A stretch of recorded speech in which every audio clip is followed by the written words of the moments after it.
प्रीति एक पढ़ी लिखी लड़की है जिसकी एक अच्छे घर में शादी हुई है। प्रीति का पति राहुल एक मल्टीनेशनल कंपनी का मैनेजर है जो आधे महीने विदेश में ही रहता और छोड़ जाता है अपने मम्मी पापा को प्रीति के भरोसे, जिसे इस देश को सुधारने की चुल ने परेशान कर रखा है। मम्मी पापा, कल एक डॉग वैक्सीनेशन का शिविर है तो मैं वहीं पूरा दिन रहूंगी। आप मेरे लिए खाना मत बनवाना। अरे बेटा प्रीति, वो बाई तो काम छोड़कर परसों ही जा चुकी। एक नई बाई देखनी पड़ेगी। माँ, आप तो जानती ही हो ना कि मैं कितना बिजी रहती हूँ। अगर कल मैं नहीं गई तो कुत्ते एडॉप्ट ही नहीं हो पाएंगे। देखिए, हम इंसान तो बोलकर अपनी तकलीफों को बता सकते हैं, लेकिन वो बेचारे, उन्हें हमारी ज्यादा जरूरत है मम्मी। अरे बोल के भी हम क्या हासिल कर पा रहे हैं। अब ठीक है बेटा, तू जा, मैं खाना बना लूंगी। ऐसा पहली बार नहीं हो रहा था। देश भर में जितने एनजीओज हैं, चाहे वो स्टूडेंट्स के अधिकार के लिए हो या गरीबों में खाना बांटने का काम हो, प्रीति सबसे जुड़ी हुई थी। रोज कहीं बाहर ही रहती थी, एक शिविर में नहीं तो दूसरे में, और छोड़ जाती थी अपने सास ससुर को उनके खुद के भरोसे। और जब कोई उसे कहे, अरे प्रीति, कभी तेरी सास का हाथ भी बटा दिया कर, तो उसका एक ही जवाब रहता था, देखो, हम लोगों को तो सब कुछ घर बैठे मिल जाता है। अगर आज मैं इस शिविर में नहीं गई तो पता नहीं कितने लोग सड़क पर आ जाएंगे।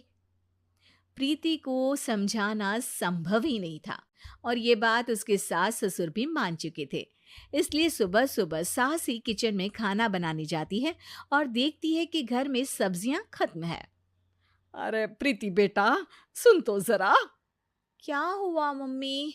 मुझे बहुत लेट हो रहा है, और आप तो जानते हो ना कि अगर मैं इस शिविर में नहीं गई तो। हाँ हाँ, कुत्ते एडॉप्ट ही नहीं हो पाएंगे, सब जानती हूँ। अरे पर घर में सब्जियां खत्म हो गई है।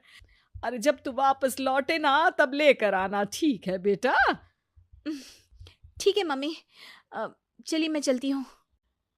और हर बार की तरह प्रीति अपनी पार्टीज और आफ्टर पार्टीज में इतनी बिजी रह गई कि सामान लाना ही भूल गई। बात केवल सब्जियों की नहीं थी, लेकिन प्रीति हर रोज किसी नए शिविर में निकल जाती थी, अपने सास ससुर को अकेला छोड़कर। एक हफ्ते बाद प्रीति के ससुर जी के हाथ में दर्द होने लगा। अरे बेटा प्रीति, पापा जी के हाथ में बहुत दर्द हो रहा है।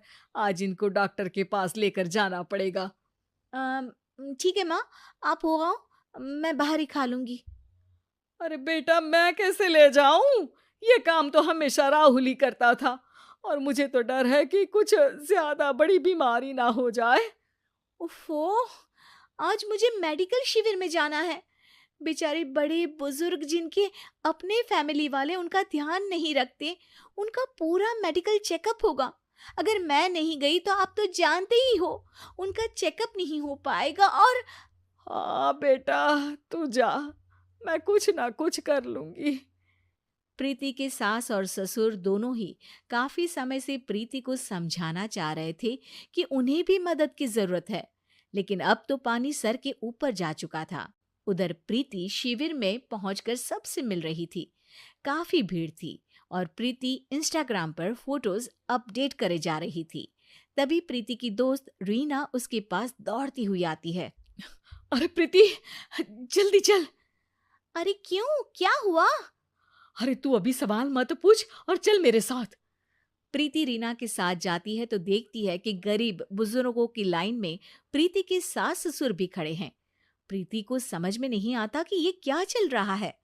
उसके ऑर्गेनाइजेशन में सबकी नजर उसके सास ससुर पर थी, और प्रीति को लगा कि बात उसकी इज्जत पर आ गई है। माँ, पापा जी, आप दोनों यहाँ क्या कर रहे हैं?